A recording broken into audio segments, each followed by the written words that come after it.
It's time for Ask Mike Mondays. Mike answers one listener's question every week. Here's Michael Becker and Paul Peebles. Welcome to Ask Mike Mondays. I'm your host, Paul Peebles, and joining me today would typically be Michael Becker, but the smartest guy in the room and the mayor of Beckerville is enjoying an extended Thanksgiving Monday with his family. So we wish him the best. We're going to do a replay of a podcast that Mike was on probably about a month or two ago. And it was from one of our friends over at Sperry Van Ness that has a podcast called The Multifamily Five. The gentleman's name is Mark Allen. Multifamily Five is the name of his podcast. And in that podcast, Mark interviews Michael and wants to kind of figure out how Michael went from 0 to 5,000 units in just a few years. And he explains how to solve one of the biggest challenges for investors facing today's market, which is deal flow. And so Mark goes in depth with Michael a little bit. So we're going to do this as a replay. So listen to the smartest guy in the room explain how he is able to do it. So it's going to be a good interview for you to listen to. Again, the smartest guy in the room, Michael Becker, with Mark Allen on the Multifamily Five. And have a great day. Thanks. Welcome to the Multifamily Five, where industry experts provide raw information about how they are achieving success in the current market conditions. And now, your host, Dallas-based real estate broker, Mark Allen. And welcome to the Multifamily Five. Today on the show, I have the smartest man in the room, Michael Becker. Great to have you. Thanks for having me. Hey, I feel like Mr. Paul Peebles with that intro. You like it? Yeah, it's great. Yeah, so Mike Becker, he's an investor. Mike, just go ahead. I'll let you introduce yourself, and you can talk a little bit about the Old Capital podcast as well, because I'm a big fan of that podcast and enjoy listening to that. Sure, yeah. So Michael Becker, based here in Dallas-Fort Worth area, based out of Dallas. Been here my entire life. My background really is professionally in banking. It's kind of where I got my professional start. So I was a lender for many years. In the last 5 or 7 years of my professional career, what I focused exclusively on was value-add multifamily lending. So I just was banking loan after loan, loaning to people that were acquiring distressed properties and renovating them and turning them around. And through that process, I kind of realized I was on the wrong side of virtually every transaction. It was better to be the borrower than the lender, so I went out and did something about it. And over the last, a little bit over 4 years, I guess now, my company, SPI Advisor, myself and my partner, Sean, we went out and we acquired about 5,000 units here in DFW. When we first started out, we kind of focused on kind of more C-class deals, and now what we're focusing on is really kind of B to A minus, so kind of, think 1985 to 2005 vintage. What we feel is still kind of the upper end of the workforce housing scale. So it's basically what we do, and what Mark references, I'm a co-host of a podcast called the Old Capital Real Estate Investing Podcast. I host with Paul Peebles. You can find that on iTunes or Stitcher or SoundCloud or probably any place you found this, you can find our podcast, which is the Old Capital Real Estate Investing Podcast. Yeah, great. Okay, so let's get into this. You scaled to now, you said 5,000 units in the last couple of years, so at a pretty rapid pace. Talk a little bit about, just over the past couple of years, maybe the shift, if you're still seeing as many off-market deals, if you're taking down as many off-market deals, maybe what the percentage of off-market versus fully marketed deals are, and maybe some of the things you're doing to increase the number of deals that are coming across your desk over the past couple of years. Yeah, so what we've done, today we have 2 in escrow right now. We've done 25 transactions when we close these 2. So I think of the 25, maybe 4 or maybe 5 have been on market and the rest have been off market, including the 2 that we currently have in escrow. We've done, I guess, of the 5 that are probably marketed, the really, I guess, over the last, 2 years, those have all been marketed, or those all have happened. So about 50-50, maybe now that we do that on market versus off market, whereas almost all off market when we started. We do spend a considerable amount of time trying to source inventory off market. How do we do that? It's a variety of ways, and what we really kind of focus on are just still utilizing the broker network. That's still pretty key to most of the deals that you're able to get tied up. the broker network like yourself and Mark. I mean, you guys, your job all day is just to get in front of guys and gals that own apartment complexes and see if they're, thinking about selling or what it would take to sell. So just making sure that we, get networked effectively and stay networked and stay in front of all the brokers has been really key to that. I think the higher percentage is largely due to us operating in one market and me being based in that same market. It certainly is a competitive advantage when you get a deal flash across your desk and you can go drive it within the hour and tell them if you like it or you don't like it, or the market so well that street by street, or I've been loaning on deals for a couple of decades, loaning or owning deals for a couple of decades now that I've probably either seen the deal and know the submarket very well. So those are just some things that we've done. Also, some of the other things we do to kind of help increase the amount of deals that we see off market is we'll target the property list with some brokers and kind of have a joint calling effort where we target 8 or 10 properties and tell the broker that if they can connect with the buyer and we can agree on price and terms, we'd buy any of these 8 deals. We've gotten some deals that way, or just simply owning a bunch of stuff in certain submarkets. Sometimes if there's a deal across the street or around the corner that's coming up, I'm certainly one of the first phone calls on any deal that's anywhere near one of the ones that we own, because we'd be a logical buyer to it. So those are some of the things that we do to source off-market deals.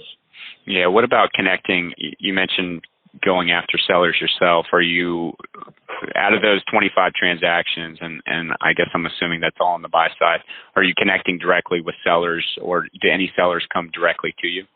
Yeah, those all would be on the buy side. And yeah, we've done some direct. It's not as many. I'm trying to think how many we've done direct. Maybe it's probably only been 2 or 3 of them. We're about a 2-pack direct, and then the other, maybe one other one I could think of. So of the 25, let's call it 3 of them have not involved a broker. The bulk of them have, and the only way we got those is one of them I had a pre-existing relationship when I was a banker, and the other, my partner Sean, helped them buy it when he worked for a broker out of California.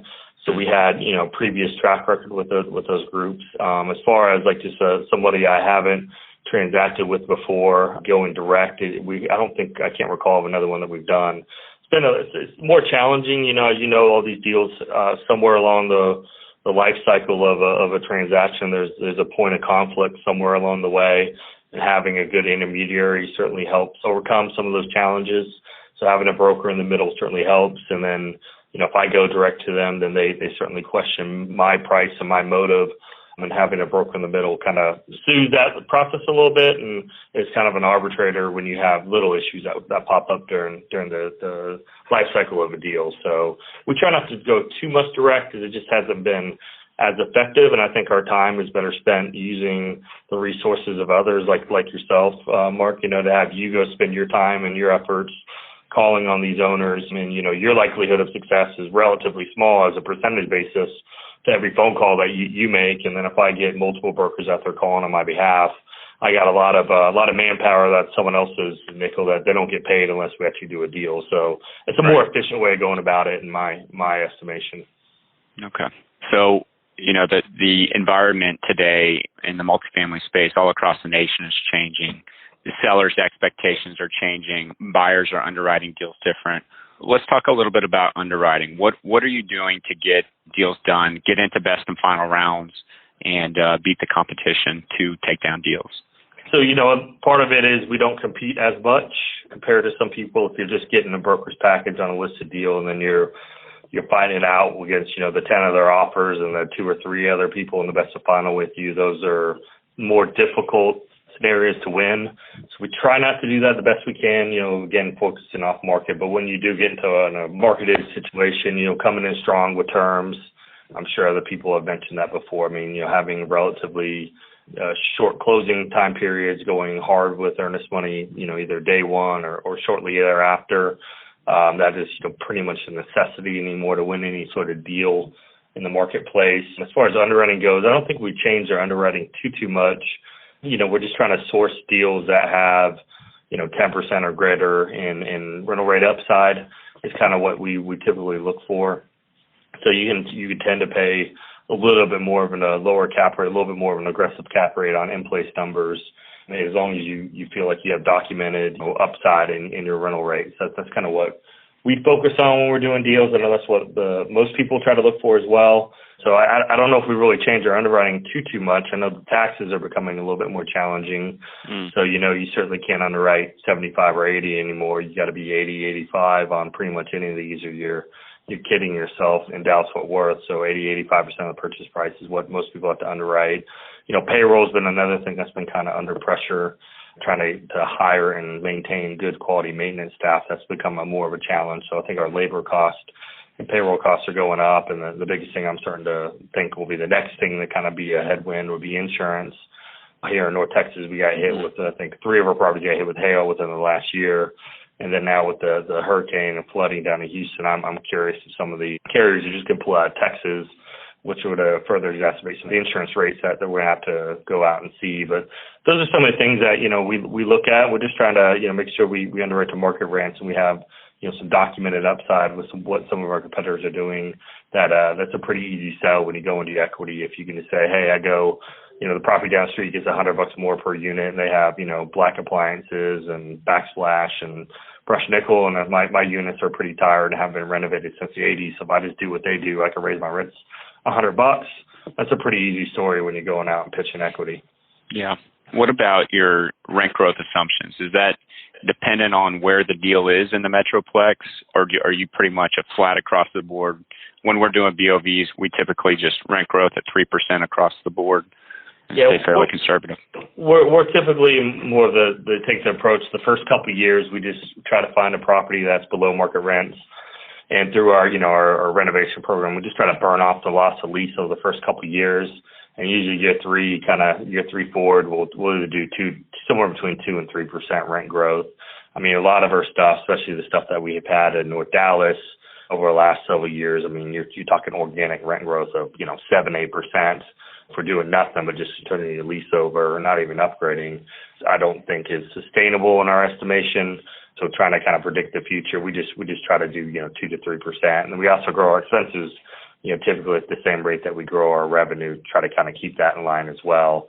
And if we can't hit kind of a 18 IRRs, kind of what the typical 17, 18 IRRs kind of minimum that we typically kind of back into force a strike for us to go out and to put a deal together. We just don't go forward with it, and we just kind of look for the next deal. Yeah, you throw a 6 cap on that rent growth, and that's where you see all these groups that were buying through 2012, the last 3 to 5 years, and now they're selling it. They bought it maybe 30 to 40 a door, and they're selling it 70, 80, 90 a door. You could do that just off rent growth alone. But based on some of the properties in your portfolio, have you tested anything new this year as far as operations? Have you implemented anything new into your apartments that you're seeing positively impact your NOI? Yeah, I mean, I don't know if it has as big an impact on NOI, but one of the things we've been kind of starting to roll out on virtually every deal we buy and kind of retrofitting some of our older deals is a package locker system. So with all the explosion of the online marketplace and Amazon and all the online e-commerce, so we having all these packages come to the apartments, and like you and I that live in a house, for say, they just drop it off at your front door, but the apartments they've taken it to the leasing office, and then we have to have a staff member log it in, contact the tenant, store it, and have them come pick it up, and that's pick it up during business hours. So it's been quite a bit of strain on our staff, and it really is taking, especially during like the holiday season, you take almost like a full-time employee just to pay postal carrier at some of our larger properties. So we've implemented a package locker system where we have a room that's got a security camera on, and you have to have a code to get into, and then the postal carriers come to that room, drop off the package, and the tenant gets texted a code, and then 24 hours a day they can come into that room and pick up their package. So that's been something that the newest thing that kind of jumps to my mind that we've been doing over the last 6 to 12 months. Yeah, is there a primary vendor that goes in and implements that whole system for you? There's a few of them out there, but we use a group called Luxor. I think it's called Luxor One. If you guys look it up, that's the Luxor One package locker system is what we've done. I know RealPage has a version of it, and I heard Amazon's having a version of it that's not just for the Amazon Prime. They're going to have one that can start going into to apartments and other places as well. I don't think it's rolled out yet, but that's something that we found pretty good success, and that's kind of a Class A amenity that we're taking into the B-class apartment complexes. Yeah, great. Okay, what's one of your biggest lessons learned this year for your business outside of what you just mentioned? I don't know about this year, but generally speaking, I think we've been fortunate. Obviously, we've been buying in a time where cap rates have compressed and rents keep going up, and we're in kind of what I consider to be the center of the multifamily universe, being here in DFW, or at least it's the multifamily universe of the United States. There's a lot of stuff going on here, a lot of supply, a lot of big players here, a lot of capital coming here.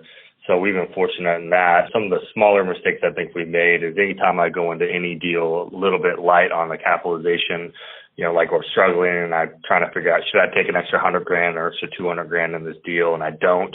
That's always been a problem because I'm always chasing the tail. So I think that'd be one of the things that I would suggest for people to do is to, if you're doing it, you're on the fence, always take just a little bit more than a little bit less, and just kind of makes your deal go that much easier. That's one thing I've learned.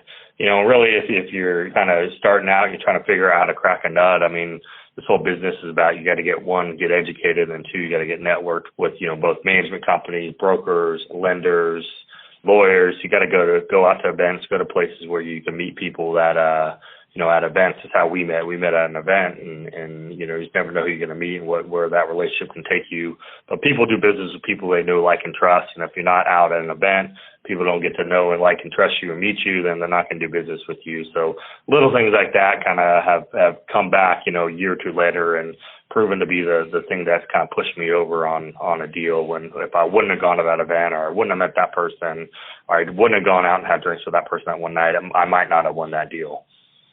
Relationship business. It is. Mike, what's the best way for the listeners to connect with you if they want to ask you a question or get in touch? Yeah, there's really two ways. But first, I'll kind of repeat it. You go search for our podcast, which is the Old Capital Real Estate Investing Podcast.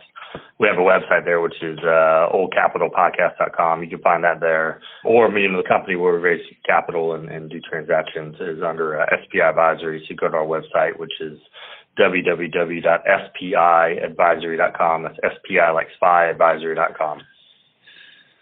Mike, thanks again for the time. Appreciate you coming on the show. I've enjoyed working with you and making a run at a couple of deals, and hopefully we do a deal here soon. Thanks, Mark.